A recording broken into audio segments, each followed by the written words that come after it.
இஸ்லாமியர்களை இரண்டாம் தர குடிமக்களாக மாற்ற வேண்டும் என்கிற உள்நோக்கத்துடன் சிஏஏ சட்டம் அமல்படுத்தப்பட்டுள்ளதாக காங்கிரஸ் எம்பி கார்த்தி சிதம்பரம் விமர்சித்துள்ளார். சிவகங்கை மாவட்டம் மானாமதுரையில் நாடாளுமன்ற உறுப்பினர் கார்த்தி சிதம்பரம் செய்தியாளர்களை சந்தித்தார்.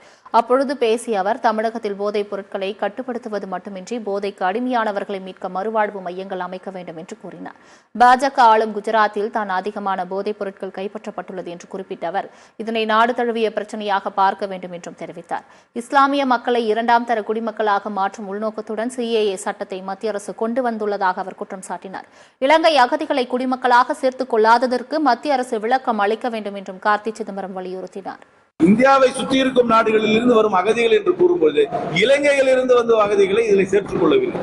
ஏன் அதை சேர்த்துக் கொள்ளவில்லை என்று அவர்கள் அதுக்கு விளக்கம் தர வேண்டும். அதனால் இது முழுக்க முழுக்க இஸ்லாமிய மக்களுக்கு எதிர்ப்பாக, குறிப்பாக தேர்தலுக்கு முன்பாக 2019 இந்த 2019 டிசம்பர்லேயே இந்த சட்டத்தை பாஸ் பண்ணிட்டாங்க. ஆனா நோட்டிஃபை பண்றதுக்கு 4.5 வருஷம் ஆகுது. ஏன்?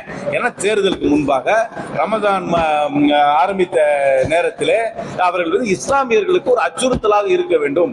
இஸ்லாமிய மக்களுக்கு நாங்கள் உங்களை ஒதுக்குவோம், அவர்களுடைய இந்துத்துவ அரச சார்ந்த மக்களுக்கு ஒரு சிக்னல் கொடுப்பதற்காக இந்த சட்டத்தை இப்பொழுது அமல்படுத்துகிறார். நிச்சயமாக அகதிகளுக்கு இங்க வந்து தஞ்சம் கொடுப்பது என்பது ஒரு நல்ல எண்ணம். ஆனால் அதை மத ரீதியாக அகதிகளை பிரித்து பார்ப்பது என்னை பொறுத்தவரைக்கும் ஏற்றுக்கொள்ள முடியாது.